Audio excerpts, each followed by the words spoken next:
Praise the Lord. Sa mga kapatid, para sa ating morning revival preview, ang schedule natin ngayon ay week 25, day 2. So ito ay pagpapatuloy ng ating topics, experiencing, enjoying, and expressing Christ. So ito yung general topic na ating morning revival.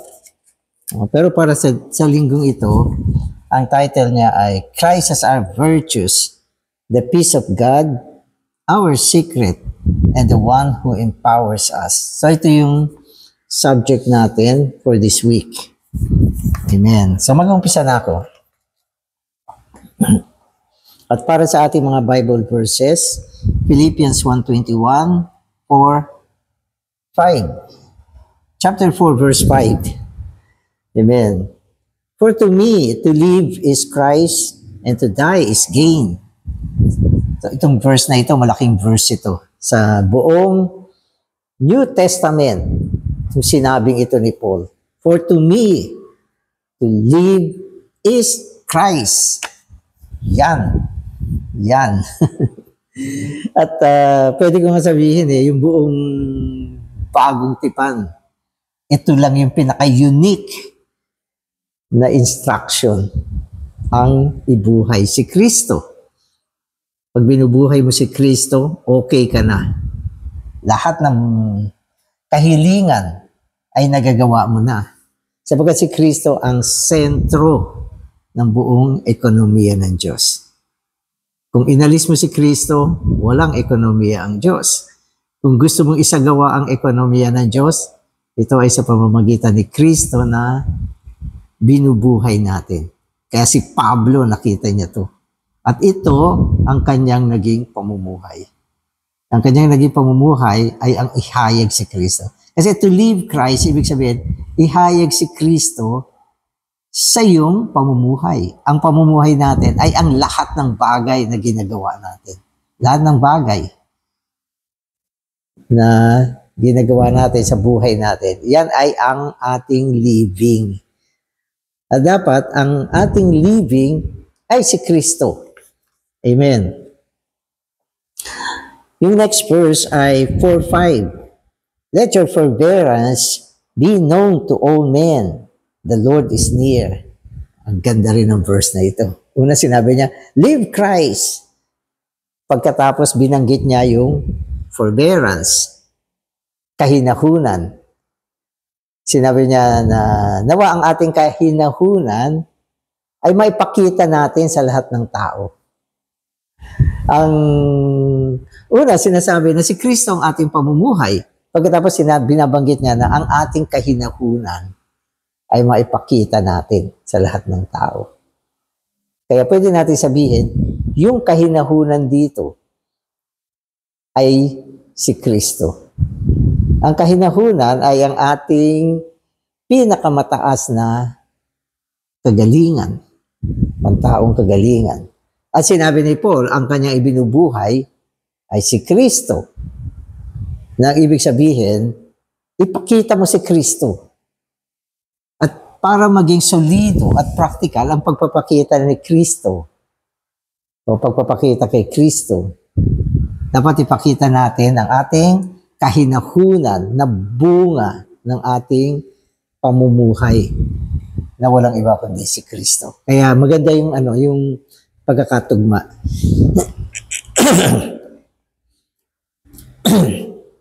Sa mga kapatid, magbabasa na ako. In his word studies, West points out that the Greek word rendered forbearance is not only means satisfied with less than our due, but also means sweet reasonableness. Yung forbearance, sabi niya, ay sweet reasonableness. Matamis na kadahilanan. Matamis na kadahilanan. O pwede natin yung sabihin, yung kadahilanan, ito ay isang katwiran din. Matamis na katwiran. Pero sa tingin ko, pag exactly, literal na translate mo siya, reasonableness, kadahilanan.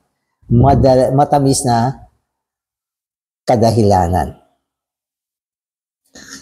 At sinasabi rito na kung satisfied ka sa kakulangan ng iyong mga pangangailangan. Tama, di ba? Sabi niya. Amen. So, sabi niya yung forbearance ay nangangahulugan na satisfied ka sa kakulangan ng iyong pangangailangan. Kung satisfied ka, kontento ka, maging kulang ang iyong mga pangangailangan. Ibig sabihin, hindi natutugunan yung mga pangangailangan mo. Kulang siya. Pero sa kabila noon, ay kontento ka. Ito ay isang matamis na kadahilanan. Matamis na kadahilanan. Ibig sabihin ito, yung ating pangangailangan kasi, meron siyang sukat. May sukat siya. Minsan hindi naaabot yung sukat ng ating pangangailangan. Pwede natin sabihin, ang tao, maraming pangangailangan. Marami siyang pangangailangan. Pero kung minsan, sa kabila ng kakulangan, para tugunan yung iyong pangangailangan, satisfied ka pa din. Satisfied ka pa rin. Kontento ka. Hanggang doon lang ang inabot para tugunan ang pangangailangan mo, kontento ka na. Kontento ka na doon. At ito ay nagkakaroon ng isang matamis na kadahilanan. Amen. Amen. The word includes self-control, patience, moderation, kindness, and gentleness. So ito naman yung mga iba't ibang kagalingan na pwede natin sabihin nakapaloob sa kahinahunan. Yung kahinahunan, marami siyang marami siyang naaabot. Pwede natin sabihin na all-inclusive kasi siya.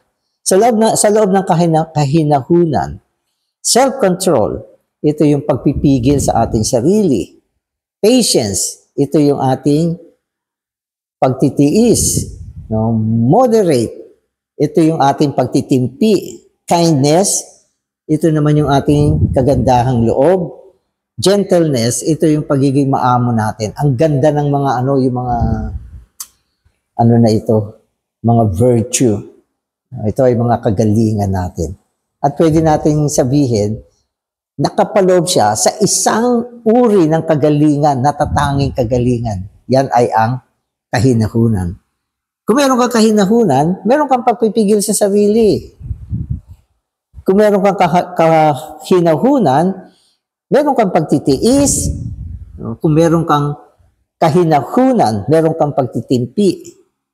At kagandahang loob, at kaamuan. Wow! Anong klaseng tao ka pag ganyan lahat nasa iyo? At ito ay pwedeng maging nasa iyo kung meron kang kahinahunan. Ganun ang Kaya ang binanggit ni Paul, nawa ang inyong kahinahunan ay maipakita sa lahat ng tao. Pakita mo yan. Pakita mo yan. At ito naman ay batay sa sinasabi ni Paul, for to me, to live is Christ. Anong binubuhay niya? Si Kristo. Pero sa practical na pagsasagawa, application, ito ay naihayag. Si Kristo ay naihayag bilang kahinahunan sa buhay niya. At sa pamamagitan ng kahinahunan, nagbunga siya ng maraming mga kagalingan. Praise the Lord. Yan ang pinakamaganda dito. Amen. Furthermore, according to Christian experience, forbearance is all-inclusive, for it includes all Christian virtues. Wow! Sabi niya yung kahinahunan. Sabi niya, nagpapaloob sa lahat na kagalingan. Merong kanyan, merong ka na halos lahat ng virtue. Summary siya, totality siya, kabuuan siya ng halos lahat ng pangkristyanong kagalingan. Maski na anong pasensya mo, maski na anong sabihin mo, nandun sa kahinahunan yun. Di ba? Pasensyoso ka ba? Nakapaloob yan sa kahinahunan. Matyaga ka ba? Nakapaloob pa rin siya sa pagiging mahinahon. Napagpapasensyahan mo ba yung mga kasama mo? Kung mahinahon ka, walang problema yon. Kaya yon ay nagpapaloob sa lahat na kagalingan, Panginoon. Huwag mo sabihin sa Panginoon, Panginoon, bigyan mo kami ng kahinahunan. Ibig sabihin nun, hinihiwalay mo yung kahinahunan kay Kristo. Huwag mo silang paghiwalayin. Sabihin mo na lang, Panginoon, dagdag mo yung sarili mo sa akin. Panginoon, lumago ka sa akin. Panginoon, mapadakila ka sa akin. At mula dyan, ang kahinahunan ay lumalaki. Tumitibay, lumalakas. Yan ang ibig sabihin ng for to me to live is Christ. Amen. Amen. This means that if we fail to exercise forbearance, if we fail, ibig sabihin, kung hindi natin nakaya na isagawa ang kahinahunan, o ito, sabi niya, amen. We fail to exercise any Christian virtue. Pag hindi mo na isagawa ang kahinahunan, hindi mo rin maisasagawa ang anumang kagalingan pang Kristiyano. Wala ka. Wala ka. Kasi yung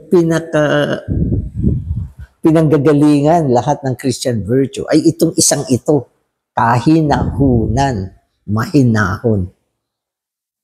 At yan din ang sinasabi ni Paul sa sinabi niya, let your forbearance be known to all men.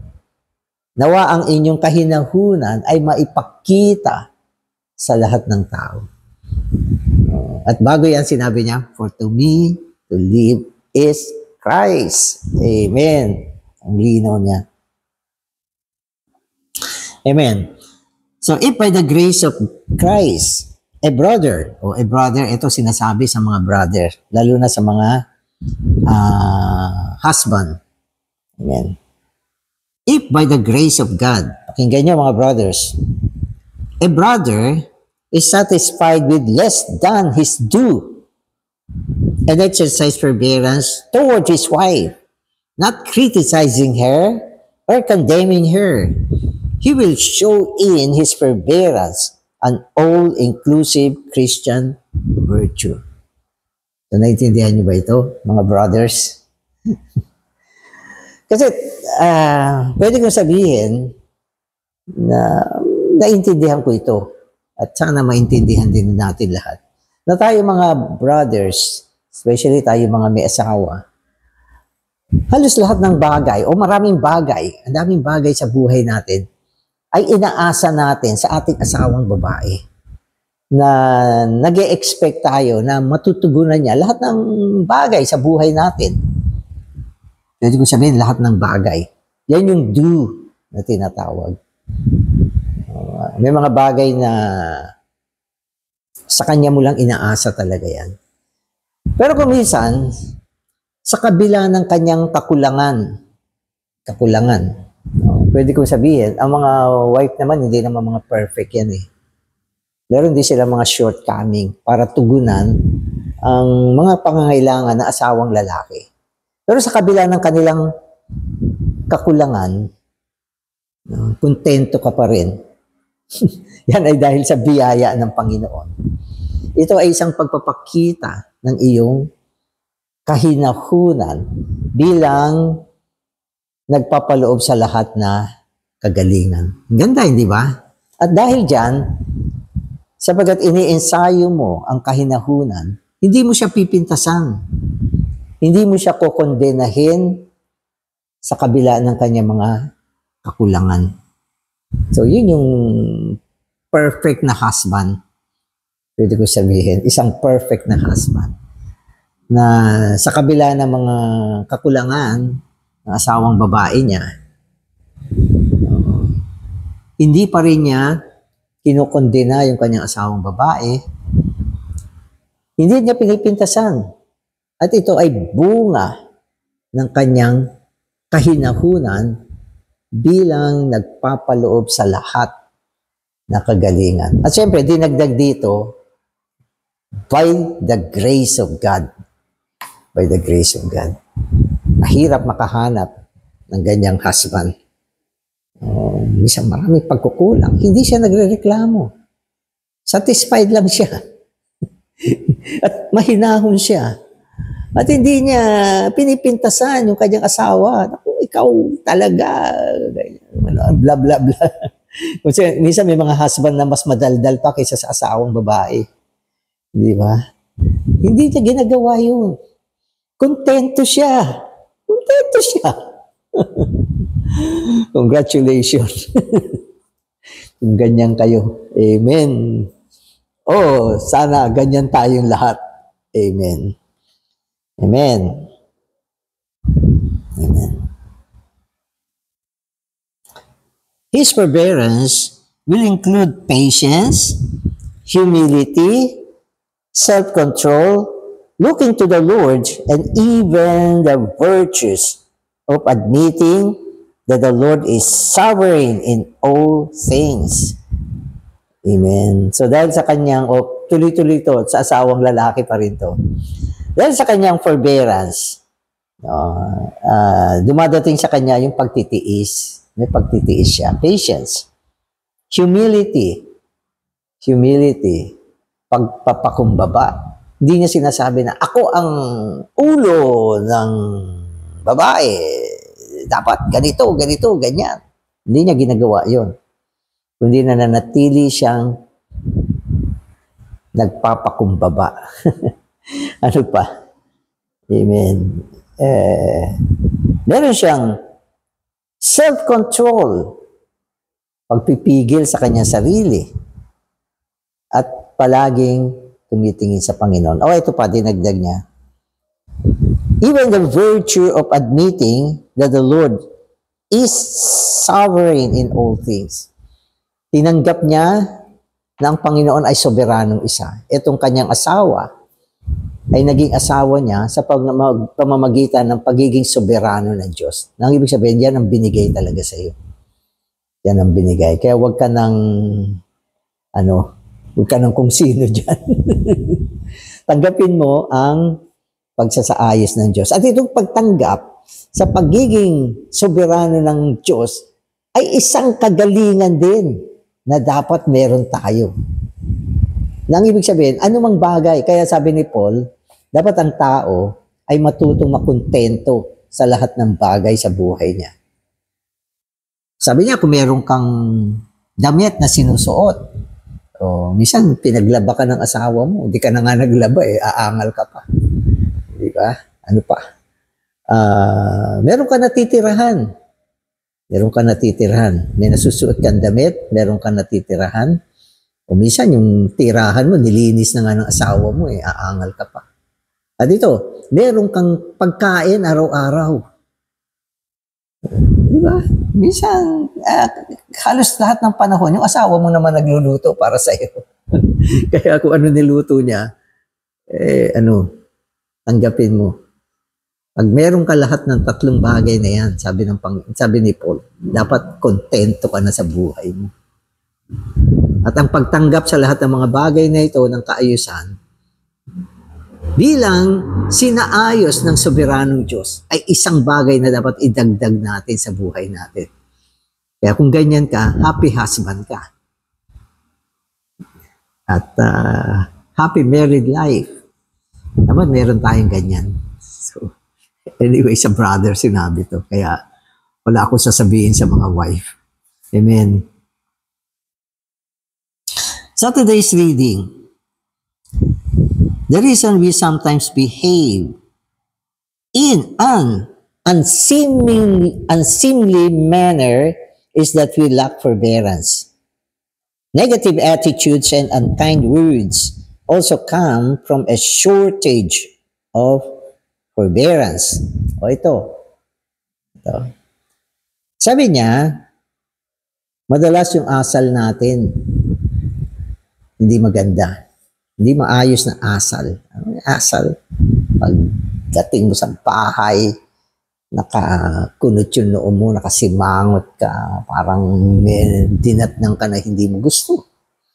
Yan, no? So, unseemly manner. Unseemly manner. Masamang asal. At ito ay nagpapatunay na kulang ka sa kahinahunan. Kulang ka sa kahinahunan. Minsan, ginagamit natin dahilan yung pagod tayo. Pagod ako, galit sa trabaho. Itong dadatnang ko, parang yan. Kulang ka sa kahinahunan pag ganyan ka. Huwag kang ganyan. Amen. Tapos, yung mga negative attitude, mga negatibong masamang asal na naman. Yung asal natin, minsan madalas may problema yan eh. Unkind words, pagsasalita ng masasakit, sa husband pa rin ito. Sorry. Sa husband pa rin ito. Dumating ka, hindi maganda yung asal mo nung dumating ka, tapos nagsasalita ka ng masasakit. Parang ikaw lang ang napagod. Amen. Also come from a shortage of forbearance. Sa lahat ng ito, mga kapatid, ay nagagawa natin sapagkat kulang tayo ng kahinahunan. Di ba? Sa maganda, may mga pagpapaalala sa atin. Kasi minsan yung mga may mga brothers na nagtatrabaho, siyempre napapagod sila. At minsan sa kanilang pagtatrabaho, hindi naman sila boss. Hindi sila boss dyan. At kumisan ang kanilang katungkulan ay medyo mas mababa, so marami mga nakakataas sa kanila. Kaya hindi lang sila napapagod, napapagalitan sila, lagi silang inuutusan, na sa damdamin nila, parang kinakawawa sila. So wala silang masabi yan, kasi trabaho yan. Pero pag uwi naman nila sa bahay, dito naman ako makakabawi. Pagdating sa bahay, bossing ako. Okay, kasi sabi ng Biblia, head ako.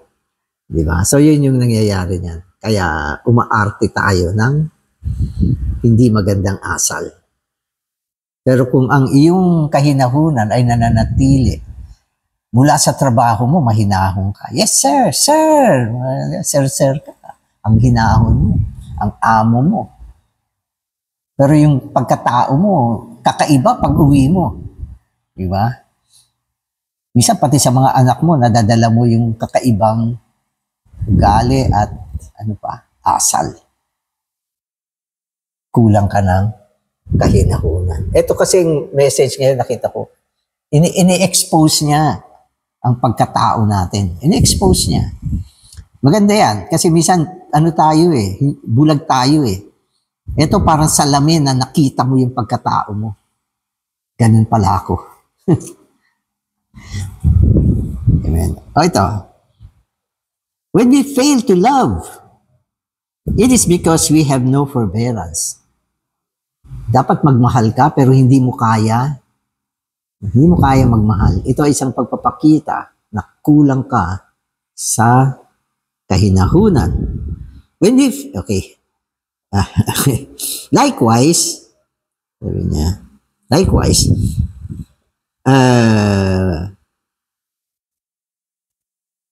we may be intolerant because we lack forbearance.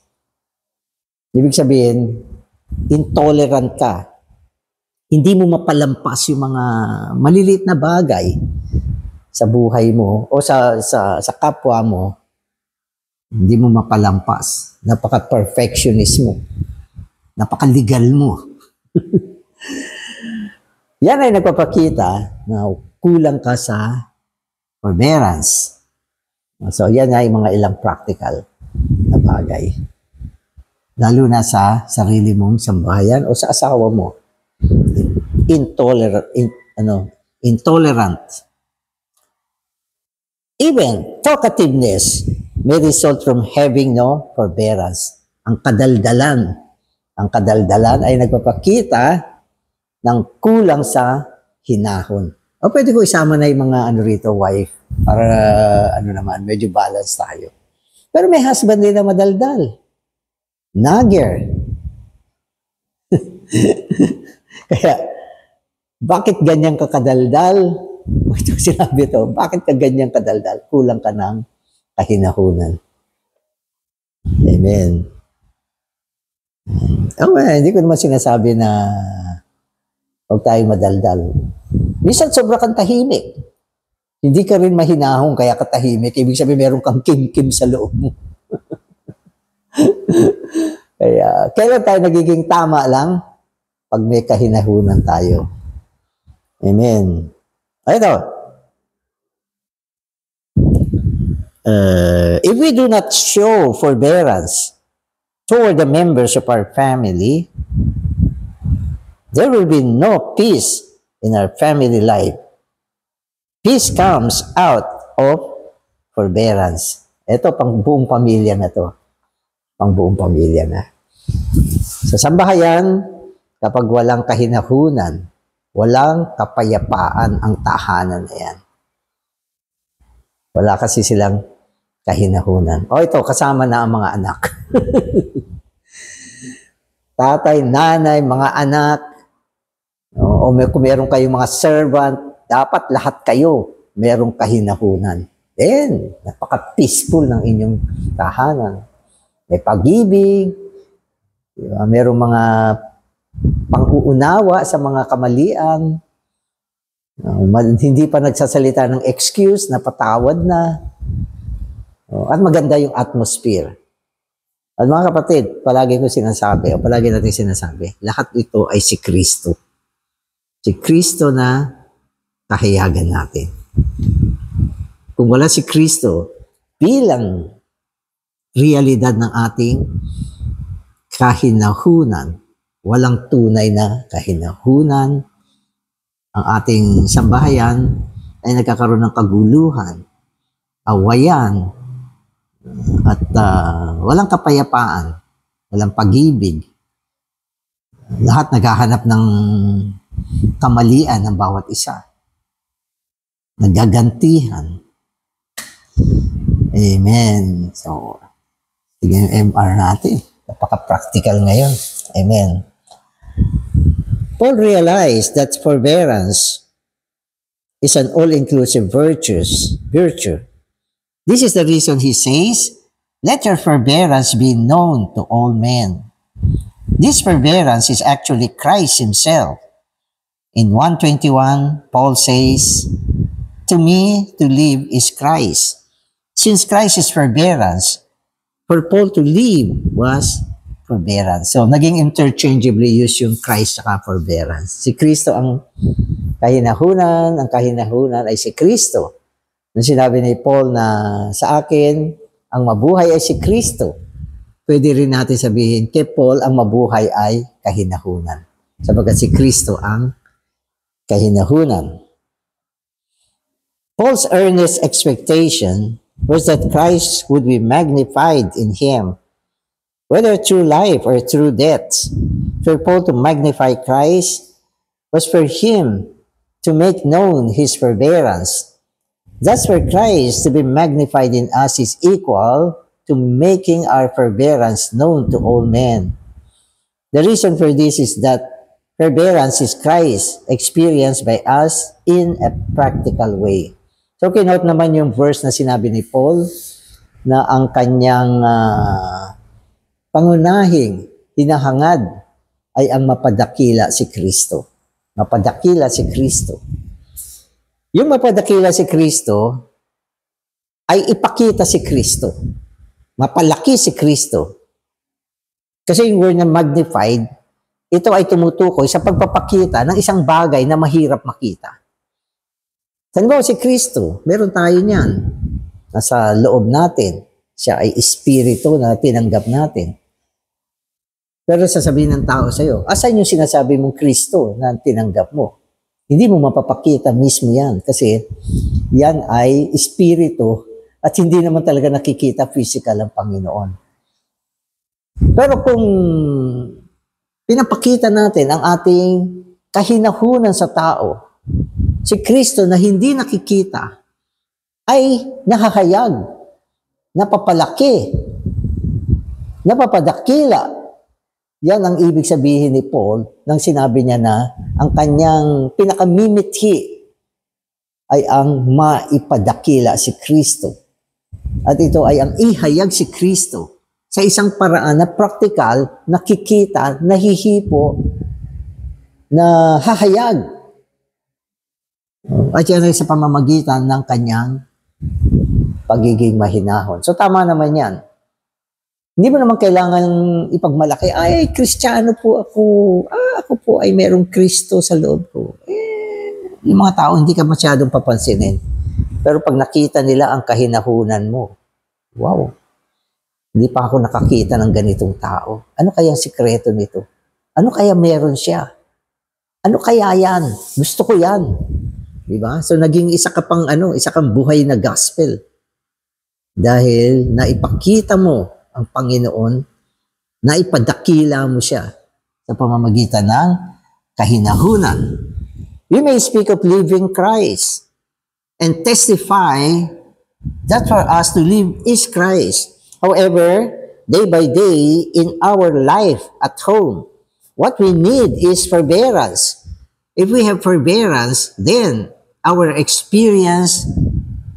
in our experience, we truly have Christ. Huwag ka na masyado magsabi. Sa akin, ang mabuhay ay si Kristo. Di ba? Sinasabi mo pa yan. Okay? Nagte-testify ka pa. Pero kung araw, kada araw, okay, sa inyong pamilya, na ipapakita natin ang ating kahinahunan, dito, sabi rito, sa ating karanasan, na ipapakita natin na meron nga tayong Kristo. So, practical siya. Tama naman, di ba? Sabi, quote ng verse, for to me to live is Christ. Pero asan yung Christ? O yung iba, baka magpagawa ka pa ng t-shirt. For to me to live is Christ. Philippians 1:21. Talaga ba? Pag lang kinalabit ka lang, para kang leon. Oh, Lord Jesus. May nadinig ka salita? Hindi ko papalampasin to, mag-react. Asa ng kahinahunan? Diba? Nagkaroon ng atraso yung isang tao sa'yo. Gagantihan kita. Asa ng kahinahunan? Diba? May narinig kang isang bagay na hurt ka, ayaw mo na mag-meeting. Asa ng kahinahunan mo? Kaya itong kahinahunan ay all-inclusive siya. Ang daming virtue na nakapaloob dito sa isang ito. Kaya muli, nawa ang inyong kahinahunan ay maipakita natin, maipakita nyo, maipakita ko sa lahat ng tao. Hindi lang sa lahat ng tao. Maging sa mga anghel, mabuting anghel, masamang anghel, mga rebelding anghel, nakita pa din nila ang iyong kahinahunan. Kikilabutan sila sa iyo. Amen. The key to being a good husband or wife is forbearance. To repeat, forbearance includes much more than gentleness or humility. As an all-inclusive Christian virtue, forbearance is Christ Himself. In both the family life and in the church life, we need to live Christ by living a life of forbearance. Good wife, good husband. Sabi niya, ang isang mabuting asawang lalaki at ang isang mabuting asawang babae ay yaong merong mga kahinahunan. Minsan iniisip natin, brother, paano kaya maging good husband? Ang wife naman, gusto ko maging good wife. O ito na, ang sagot sa tanong niyo. Dapat meron kayong kahinahunan. Pwede ko nga sabihin ang ugat ng mga hiwalayan ng mag-asawa ay dahil sa kakulangan ng kahinahunan. Kaya mag-ingat tayo. Mag-ingat tayo. Sa panahon na ang kahinahunan natin ay numinipis na. Delikado ang buhay may asawa. Sapagkat ito ang pinanggagalingan ng lahat ng uri ng mabubuting kagalingan ng buhay natin, kahinahunan. Wala naman perfect talaga na partner Walang perfect na partner. Ang pagiging mabuting asawang lalaki at mabuting asawang babae ay ang maging perfect. Of course, kung kaya mo maging perfect, maayos ka, tama lahat ng ginagawa mo, mabuti din yan. Pero madalas, walang nakakagawa niyan. Lahat tayo, mayroong mga fault, imperfection sa buhay natin. Kasi tisod tayo Pero kung may kahinahunan ka, somehow, napapanatili pa rin natin ang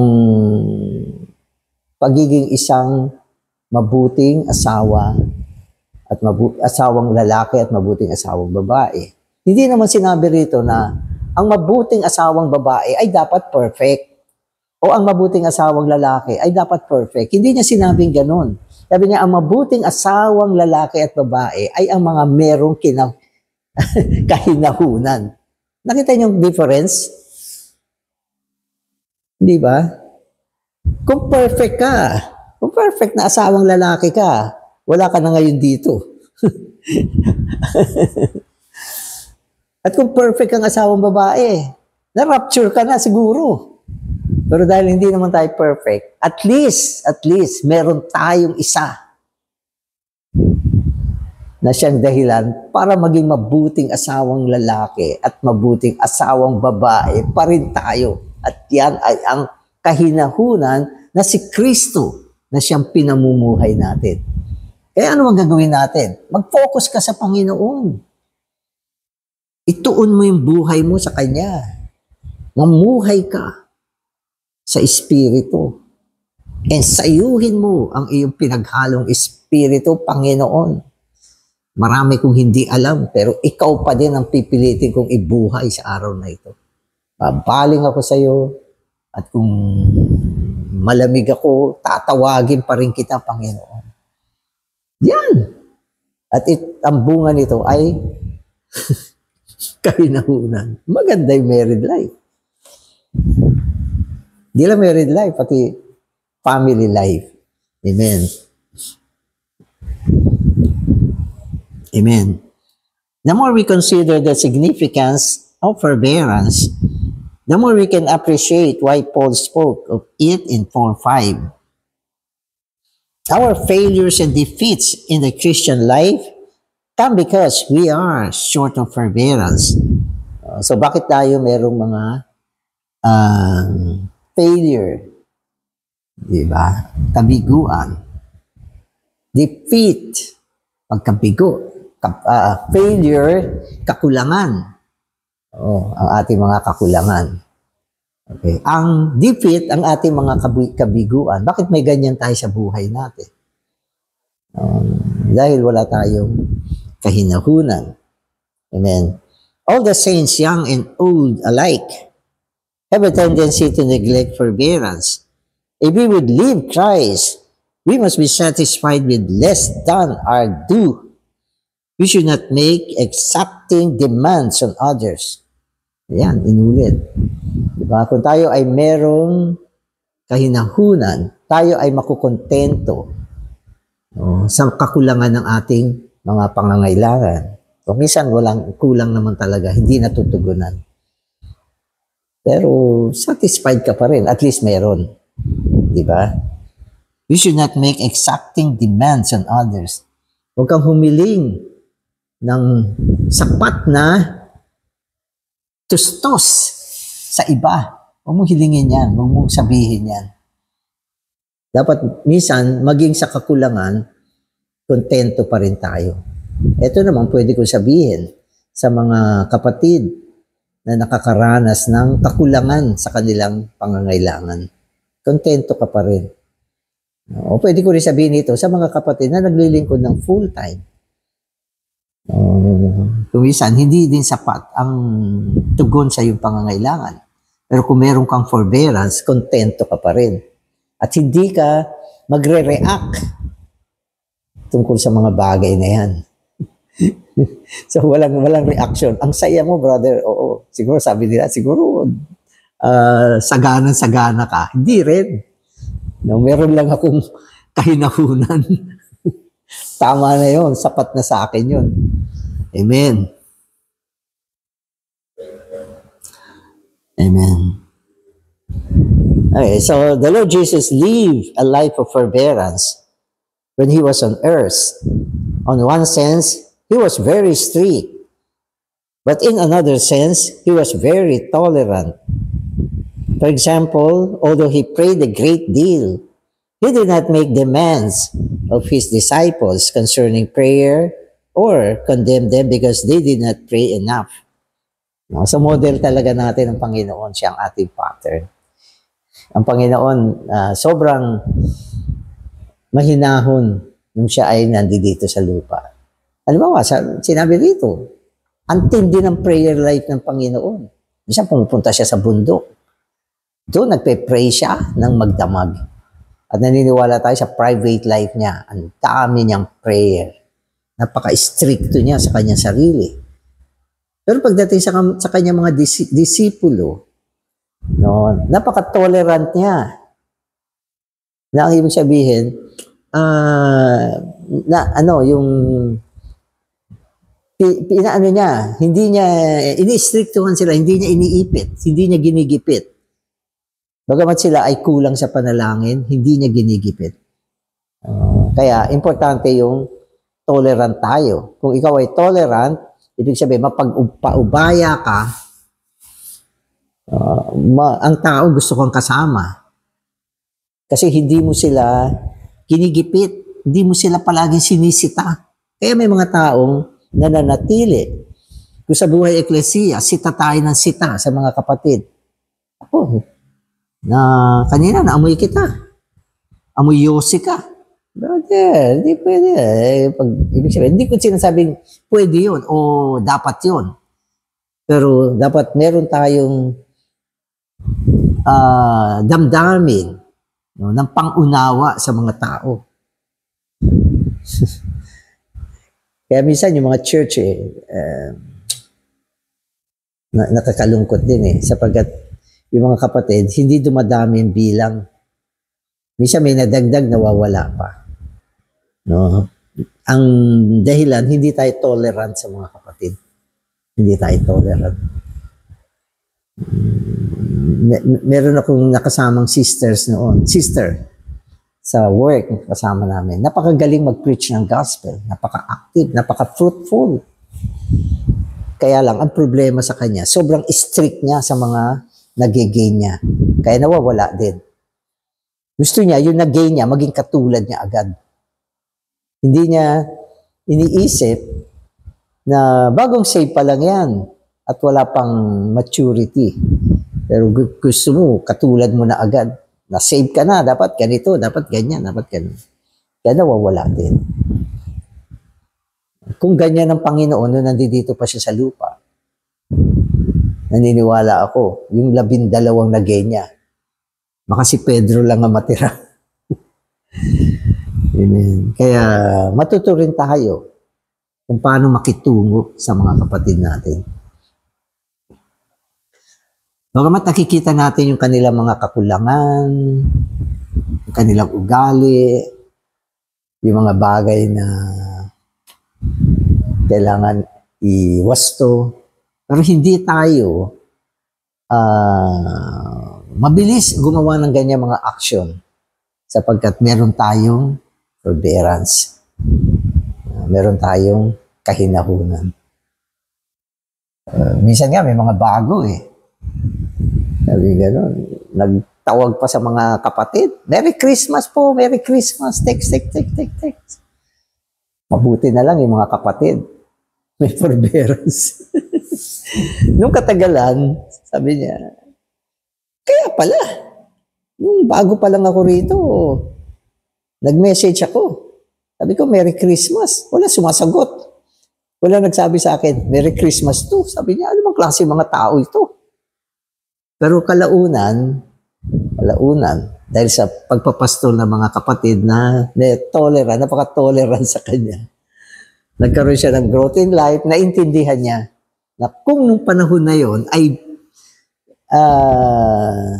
ano tawag dyan, kinorek siya, baka wala na siya sa church life. Amen.